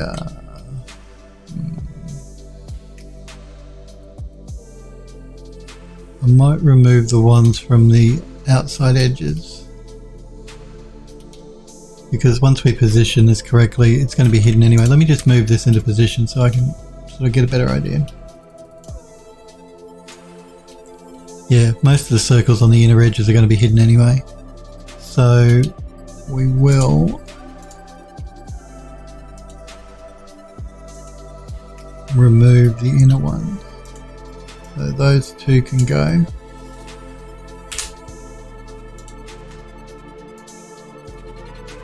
And then we just reattach them to the post.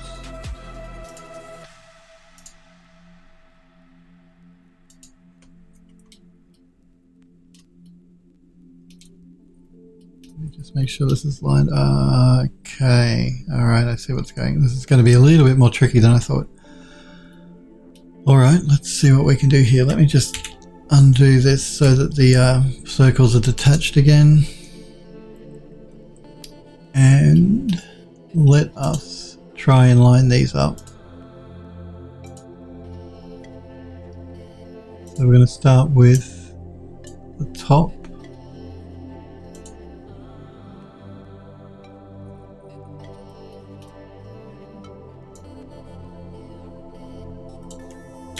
Let me just grab a little bit more, I think. Not quite that much.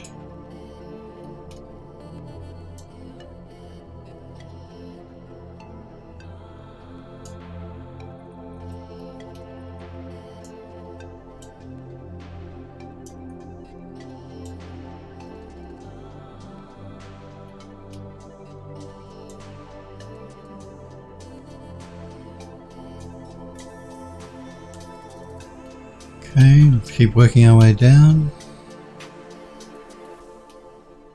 There we want.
What's going on here?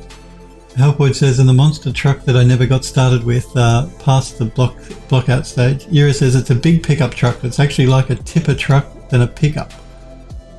Android Lust says F650 is a Ford truck. I'm curious now. I want to do a search on Google.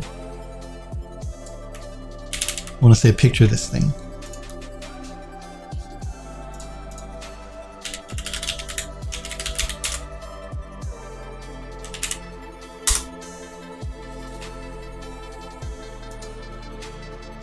So it's this thing here. Man, that thing is huge. Wow. Is this the F650? $150,000 super truck? Jeez. Yura says it was if I was to buy a vehicle again, I'd probably get a motorhome so I can just drive and pitch up wherever they hold their value to. And why would you buy something like that? What would that cost? The petrol costs alone would be a fortune. Not to mention the thing, well, why do you need a car like that? It's not even pretty.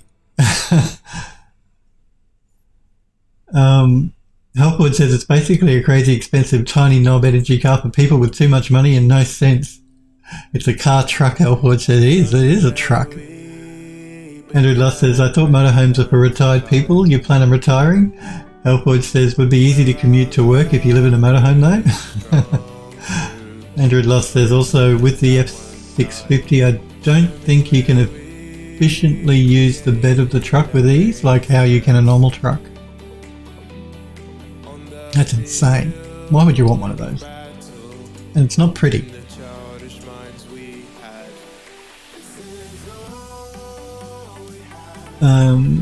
Android Lust says just live at work. Euro says nah, but I fancy touring around with a motorhome. You have options. Yeah, look, I think a motorhome's a great idea. Like you said, you can up stakes and drive around wherever you want for a bit of a break, and yeah, I think it's a good idea. But yeah, generally just retired people that do the motorhome thing, usually.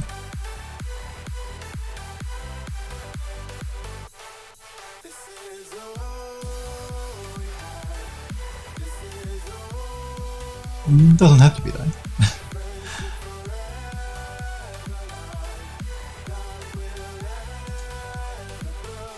Let's just make a quick change here as well.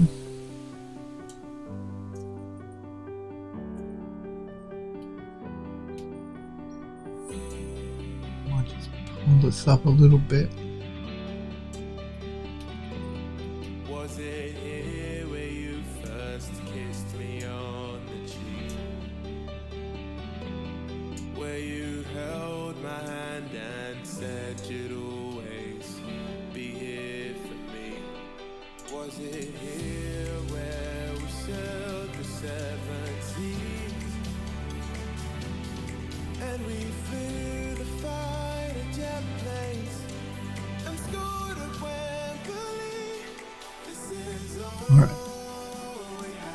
I think our height there should be okay. It doesn't sit quite as far above it as I wanted, but that's okay. It sits a little above.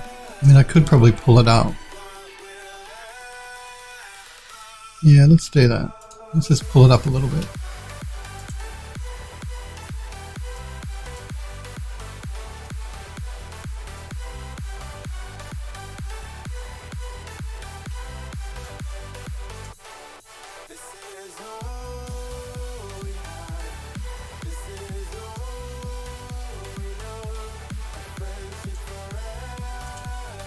That's better.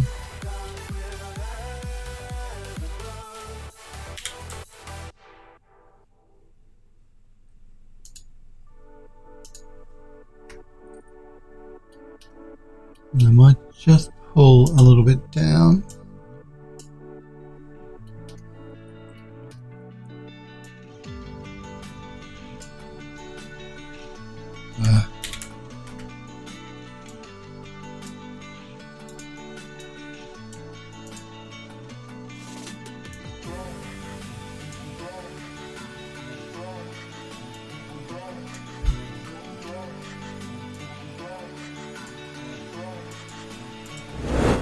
That's better.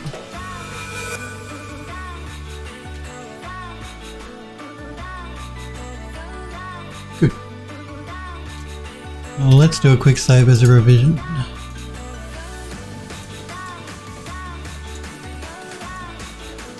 So revision 2.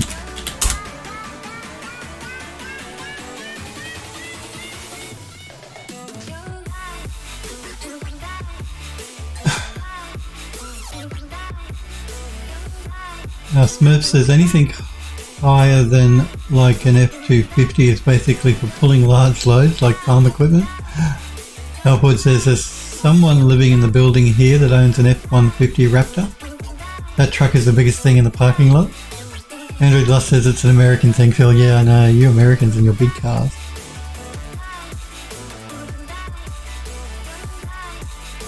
Max hasn't crashed, by the way. It's just saving out a 2 GB file.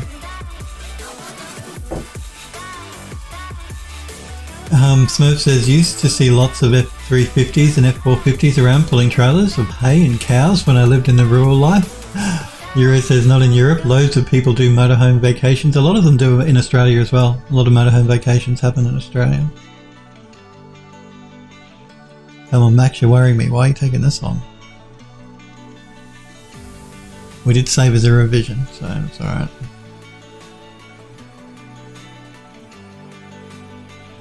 Alport says, yeah, it's pretty common to see loads of motorhomes and caravan campers heading out during music festival season here. Andrew Duss says those F350s for agricultural stuff is actually being used properly. Alport says copy and save. Well, we just did a save. We won't do another one because it takes Max a while. So what we can do now is we can remove this one because we don't want that one anymore. We're only using this as a guide, so we can get rid of that. And we can move this one back, yeah, up. We forgot to attach the circles. Let's do that. Let's reattach the circles here. Okay, now we can move that back. So now I think we've probably got all the bits and pieces we need for our fence.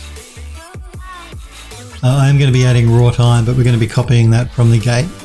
And again, I don't know what design we'll come up with. We'll work it out when we start putting it together.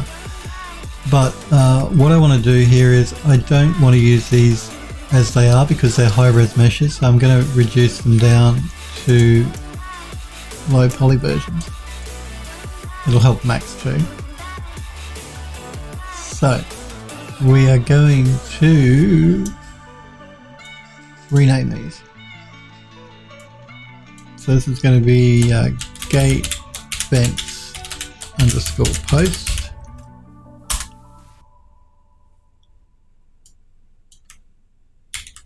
HR for high res. We're not doing an overpaint on these. Well, we could take it into substance painter and do an overpaint. Anyway, we'll see how we go. This one we're going to call gate fence SHRT for short. Post. These two we're going to actually add together, attach together. So let's do that first. So we want to attach that to the base.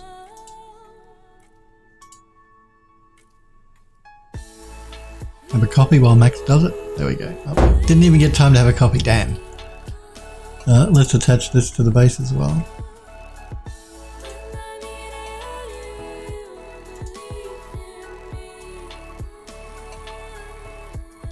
And all of these pieces use the same material. Oh, actually that will use, yeah, but basically all of these are using the same material. I think this might be a unique material. Oh, we don't want to do that. So we're reusing the material as well. We've reused the mesh by altering the size and doing a bend, and we're reusing the materials through all the pieces, which will help reduce the draw call.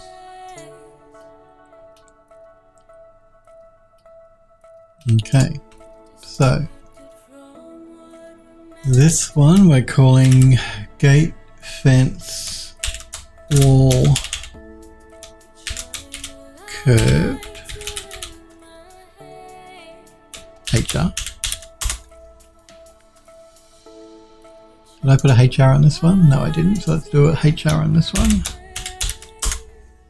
And did I put a HR on this one? I did. Good. And this one,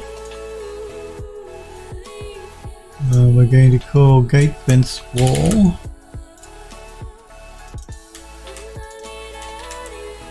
Long. Feature. Which will make this one short. HR. Alright, let's start with the post here. So we're going to duplicate it.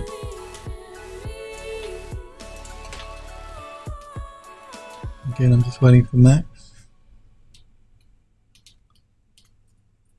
I like to keep the high and the low next to each other, so as I do a reduction I can check to make sure we're not reducing too much.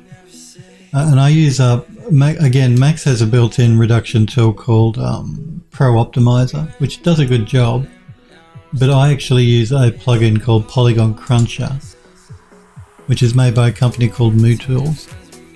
I think they're a UK company, and it's a really good plugin. Because sometimes Pro Optimizer and Max doesn't do a great job, but we want to keep the textures, and I'm going to merge the vertices and do a calculate.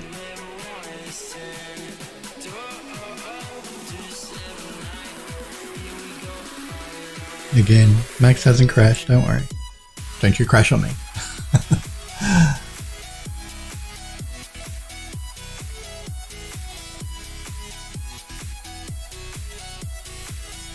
Give it time. It is thinking about it.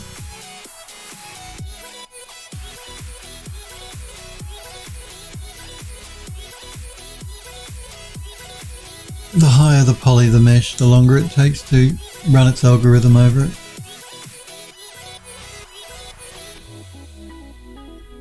Euro says Pro Optimizer, it is pretty good. It's pretty good for manually loading and stripping meshes down for collision geometry. Yeah, no, Pro Optimizer is good. I just find Polygon Cruncher is better. Some things the Pro Optimizer has a problem with, Polygon Cruncher never has a problem with. So yeah, generally I like to use Polygon Cruncher, but it is a paid plugin, and it's not exactly cheap for a plugin, but it is very good.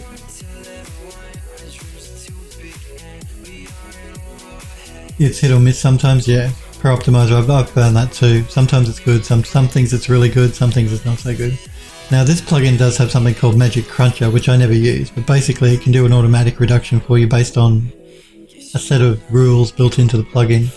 But I prefer to do it manually here. So I'm just going to start winding back the percentage count here. Generally what I do is I go down to 10% and then I take it from there. It's usually easier.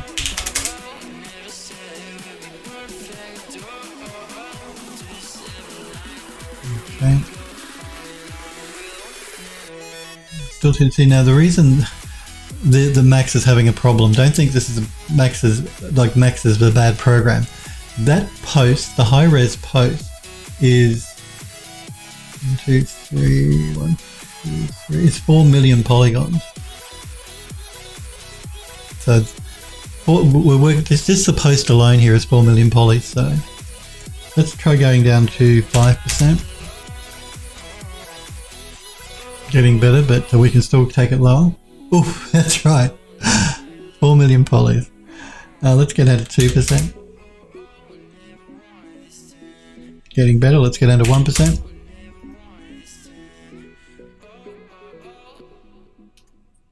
And at 1%,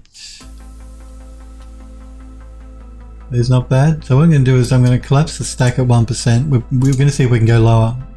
Convert it back to a poly. Throw down Polygon Cruncher again. Keep textures, merge verts, calculate. Let's go to 50 from there. 50 is still fine. We are starting to get a little bit of starting to see the individual polys here, but we can probably fix that with a weighted normals or a mesh smooth. Let's try going to 30%. Still not too bad. 20%. Still not too bad. 10%. Now we're starting to get a little bit of an issue through here. Not too much though. But just in here you can see we're having a bit of a problem now. So going down to 10 is a bit too much. Let's go back up to 20.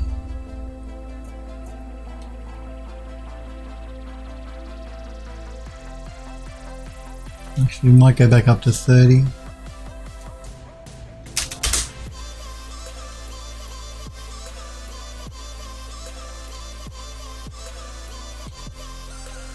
And let's try throwing down a weighted normals. Weighted normals is not going to work for us. Let's do an edit. Actually, there's an option here, newly built into the new version of this tool. Where is it? Normal. It's not letting me keep it because I did I'm going to go back in time here. We're going to go back.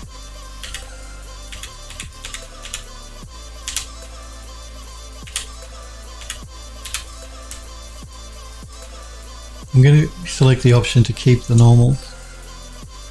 Again, I forgot about that because this has only just been added in the new version of the plugin that was released like a month or two ago. We'll wait for it to do its computation again.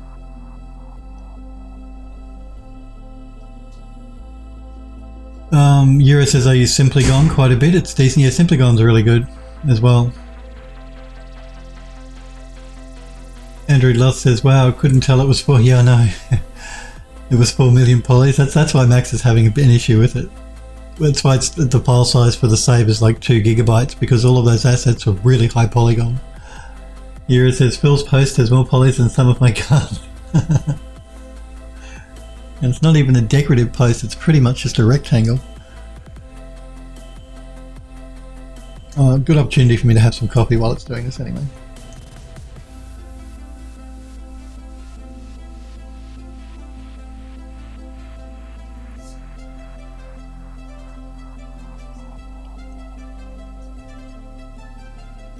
It's thinking about it, it's thinking about it.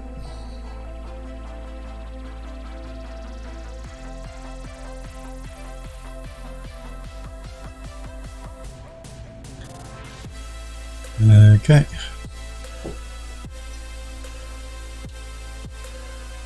And that helps to stop that problem we were seeing before. So basically what it does is it does a reduction, which again, this is unique to this plugin. It actually keeps the normals as well. So we're going to do a collapse again now. Turn it back into a poly. See if we can't get it down anymore with Poly Cruncher. Again, we're going to keep verts, keep normals, keep textures, calculate. Let's try taking it down to 30%. Yeah, but let's try going back up to 50%.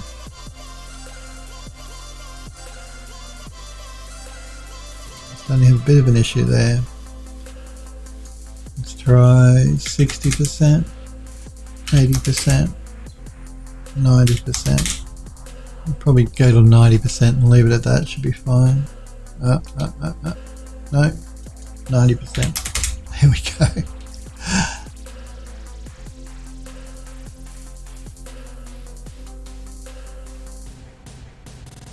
Let me just switch that off for a minute.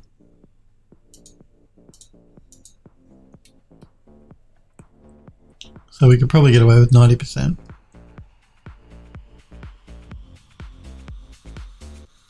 So we did a reduction, an initial reduction down to 1%, and then we've gone down to 90% from there. Let's collapse the stack.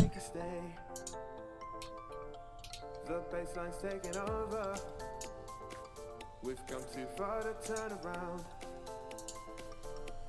So turn the music louder and let my feet not touch the ground. It's so many days and you're driving me crazy. Please can you stay? Just worried about some of these issues we're having here.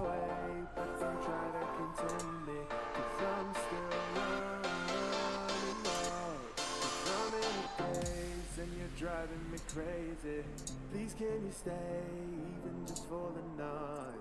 I'm losing my way, but don't try to contain me, 'cause I'm still running wild. What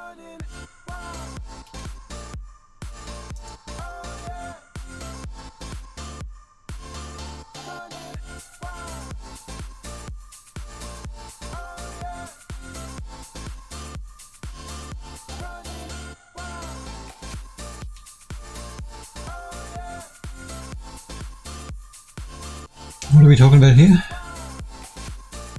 Yura says, I don't actually care about poly counts or high poly models. They're as high as they need to be for the details. Yeah, but if you're bringing it into a game engine, you can't have millions of polys. Well, not unless you're using Unreal Engine 5, which we're not at the moment. Hellboy says, only time I care about poly counters for the high model is when my computer starts tanking. Yura says, mine hasn't done that in a while. All the cores and RAM help.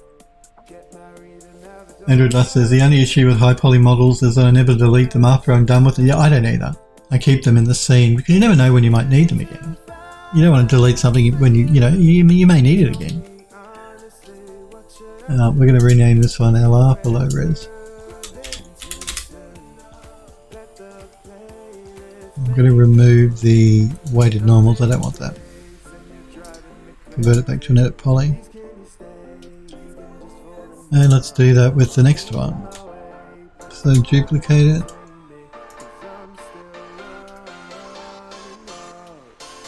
Throw a poly cruncher down. Actually, before I do this, let me do a save. Just to be on the safe side. And have a copy.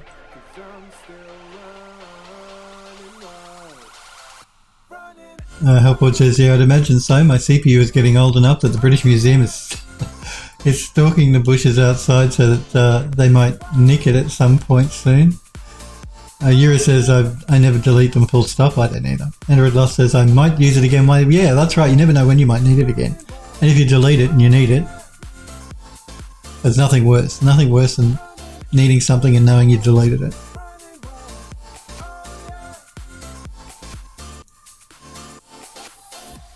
Yura says, I'm still running a 4770K. Well, that's a pretty good CPU still. It's your streaming rig.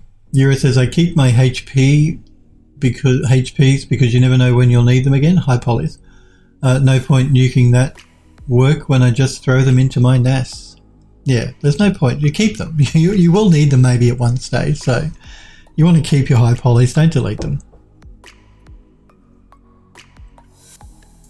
Alford says here, I think I have the same, but there's something wobbly with my rig ever since I got the new SSD and installed Windows 10. Alford says, so there might be some bloatware that got installed along with the rest of it. Yura says, maybe. I'm pretty strict with what I install. No crapware at all. Yeah, I am too. I always delete.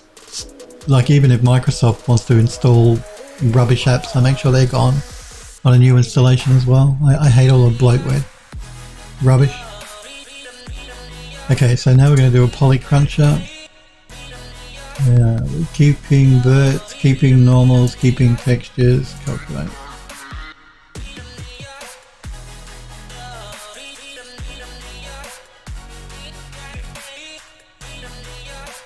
Android Lost says, I think keeping the HP in ZBrush would be easier on storage, but I have it as OBJs as well.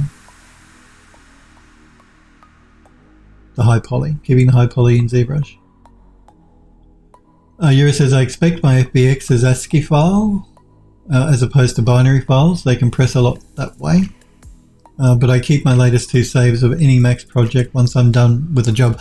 Look, you guys know I save regularly and incrementally.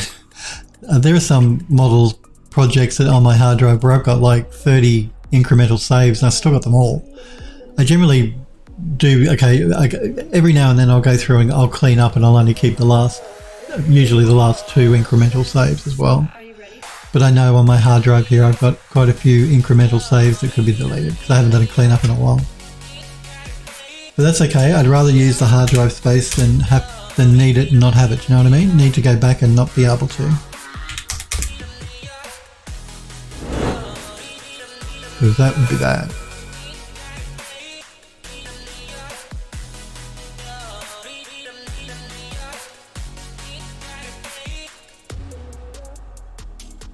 Let's try going to 5.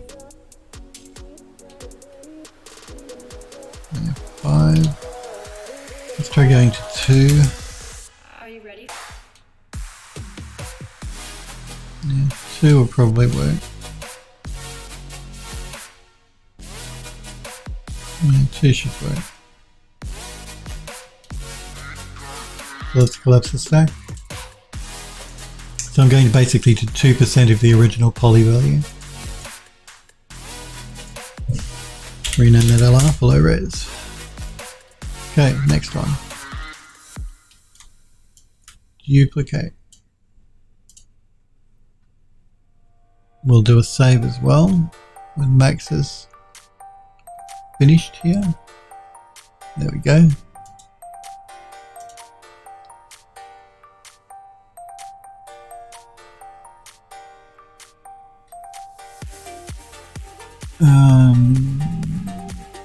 Yura says I clear out my incremental saves when I'm done with the job is shipped, and the job is shipped.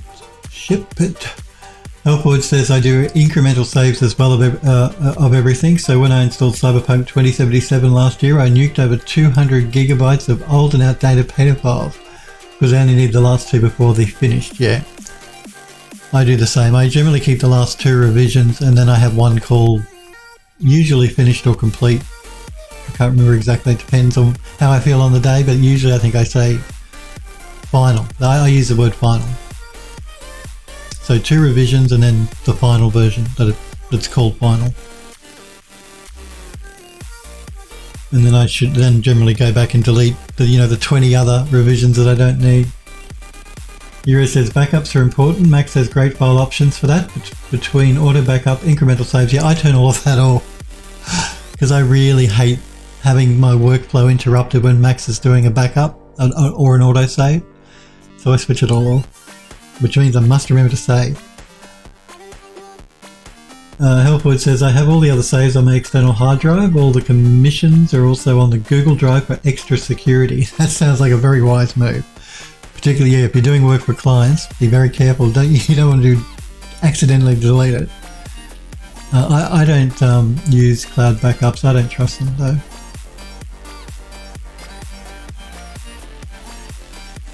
Google Drive, OneDrive, I don't trust any of them. They're not secure. Yeah, and I get in a huge amount of trouble because of the NDAs and stuff I've had to sign for different clients. If any of that ever leaked out, I would be in trouble. Let's do a polygon cruncher. Keep textures, normals, vertices, calculate.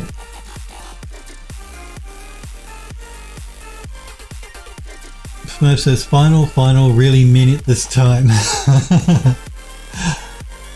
Then you're going to start doing revisions of your final version. Euro says I have my local Max projects folder mirrored onto my NAS, which is itself mirrored, and I offsite onto Backblaze. I'm not familiar with Backblaze, but I don't offsite anywhere. Well, the only place I offsite is to the servers at the studios that I work at. I do not use cloud at all. I just don't, they're not secure enough. And because I've done work it depends on the studios that I work for. We do government work as well, and that sort of stuff is really sensitive, and they would not be happy if that leaked out. So we can't offsite, we can't back up to the cloud for security reasons for a lot of projects. Well, not a lot, but for some of the projects. But we don't do it for any of the projects, just to be on the safe side. Ira says my offsites are encrypted before upload. Yeah, fine. I still don't trust them. Even with encryption. And that's just not my policy. That's the studio's policy, by the way. It's not just me being difficult and saying I don't trust them. That's actually the studio's policy, not to use cloud for our project work. Only local to your machine that you're working at, or to the server at the studio. Alford says there's been times where the incremental saves on the finished version have been more than the actual active project itself.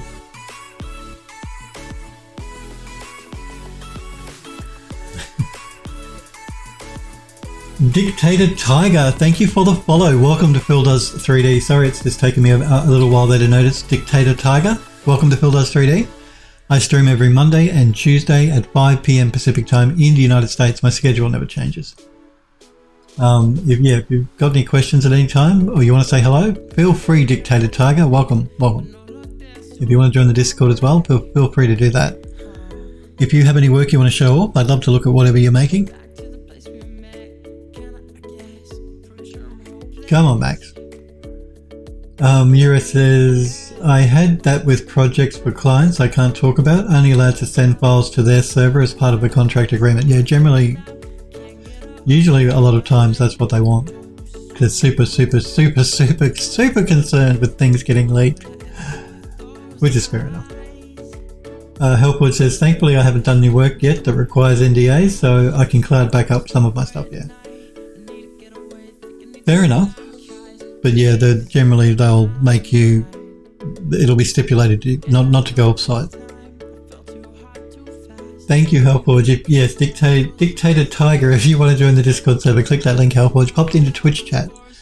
That will give you an invite to join the Discord. You don't have to, it's there if you want to. Helpforge says, I don't trust my aging hard drives not to crash and lose everything. Well, you guys know one of my hard drives died. My main work drive here on my computer died, which was very annoying. And I did lose a lot of textures. You guys know I take my camera and photograph everything every time I'm anywhere, so I can use them as texture maps in 3D. I lost a lot of those, most of those. Pardon me. I could save a small amount of stuff, but only a very small amount. A lot of important stuff I could save, though. I could retrieve from the drive, but I did lose a lot, unfortunately.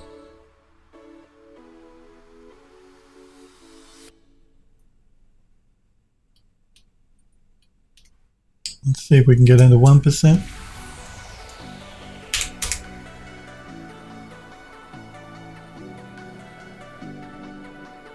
And we can.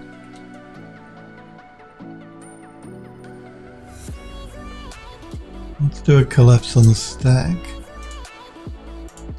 And I'm just going to throw another edit poly down, another poly cruncher on top of it to see if we can bring it down a little bit more.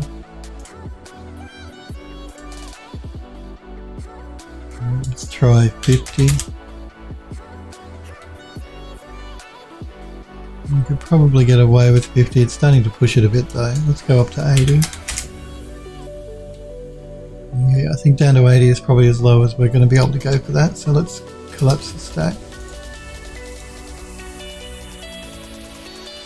And let's save the file because I think we're running out of time and I want to have a check out Jizan's bike.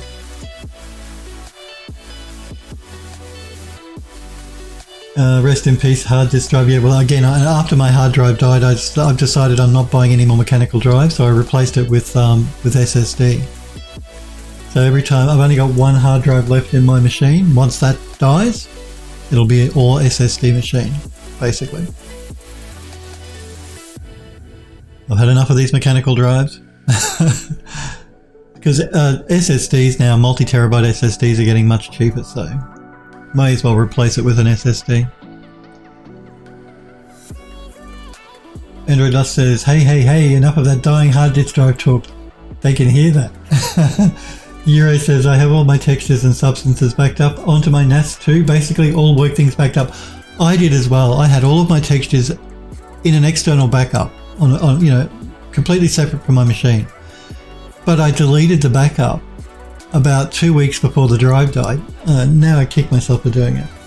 I thought to myself, I'll delete this backup of the E drive, because the work drive, because it was done like the last backup was done a few months ago, so it wasn't completely up to date. So I'll delete it and then I'll make a new backup. But I deleted it and never got around to making a new backup, and then the drive died. It was just bad timing all around. Really bad. Anyway, because my machine generally does automatic backups. It's set on a schedule every day. It does incremental backups of all my drives. And that's certainly the way it is now, but it wasn't. For that particular drive, I was doing them manually. Don't ask me why. I can't even remember why. Generally, it's all automated. My backups are all automated, and they certainly are now. And I got most of the important data back off the drive. I had to use recovery software. I mean, the drive was faulty. Like I said, it wasn't the hard drive platters that were faulty. It was actually the PCB, the controller chip for the hard drive that started to go on it, which made it even more difficult to get data off of it. But I did manage in the end to get all the important stuff. Not the textures. I did lose a lot of models, not my own models, but like a catalogue of models I have. But that's okay. I can live with that. Smurfs, hang on. Eurus says, I need to get a new NAS with more bays so that they're so goddamn expensive. Smurf says, not that much cheaper, yikes. He's talking about multi-terabyte SSDs. Eurus says, I keep code and get repos on the spinning Rust drives in this machine. Smurf says, my Moneybag, Mr. Moneybags over here. Helpboy says, on an unrelated note, Twitch has added an animals and aquariums and zoos category. Have they really? So there are some cute animals hanging out doing their things here. I didn't know that. I'll have to check that out. So they've added animals, aquariums and zoos. Well, I can't tell a friend of mine because they spend all their time watching animal videos on television or YouTube. They'll be glued to Twitch 24/7. You know, Android Love says, interesting, I didn't know that. I didn't know that either. Euro said, I had a hard drive crash with a bunch of models on it. Crash. I had to extremely low level copy files in Linux to get them back. Some were butchered ever since I invested in a NAS. Sounds wise. And yeah, I got most of my important files back, but I couldn't get them all back, unfortunately, even using the specialist backup recovery software, which is free and open source, by the way. So yeah, if you ever do have a problem, there is software you can download to recover files from your hard drive, and it works really well. I mean, it can't do miracles, of course. Like my hard drive, it was the hardware that was faulty, so there was only so much you can do with the hardware. And this is Juzan's bike.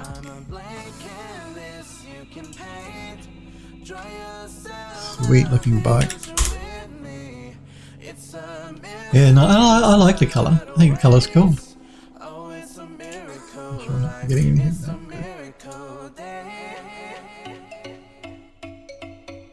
Helpwood says, posted it on Discord. Oh, cool. So Helpwood just posted the link to the... You can post a link in the Twitch chat if you want. Oh, Helpwood, you're a moderator, you're allowed. If you want to post a link in Twitch chat, go right ahead. But it is on the Discord, so if you want to jump on the Discord, Helpwood posted a link to the Animals Aquarium section and Zoo section on Twitch, which is new. Hey, Twitch are always adding new stuff, aren't they? Do you think it'll be more popular than the camera girls in hot tubs, as Helpwood says? Which I don't look at either. Yura says, I swear that's the most stressed I've been. Kind of depressing too. Yeah, it is. It's very stressful losing a hard drive and data. It really is. Particularly if there's really important data on there that you haven't backed up. It's stressful. It's really stressful. Until I got back some of the files that were vitally important that I managed to retrieve, I was very, very freaked and stressed. The textures and the models, losing those, I can live with that. But there were just a few files that were vital. I needed them. And I managed to get them back, thank God. Juzan says you need names. No, that's right. You need a name for your bike. So we have to try and come up with some names for Juzan's bike. Post them in the Discord. Susie, Android Luster suggesting. Smurf says Thunder Cougar Falcon Bird. Thank you, Helpwood. There's a link to the Animals, Aquariums and Zoos section on Twitch, the new section. How are we going here? What's the time? Well, we might leave it there though for today, and I love your bike design too. We may leave it there for today. We will pick up where we left off on Monday next week when I'm back at 5 p.m. We'll continue working on the fence for that, for the gate. You guys though, stay happy, healthy and safe. I do want to thank you for hanging out with me today and for watching. I really do appreciate it. And again, I want to thank Dictator Tiger for following. I will be back, of course, on Monday next week at 5 p.m. Pacific time. You're quite welcome. You guys have a great weekend, and I will see you all again on Monday next week. See you guys.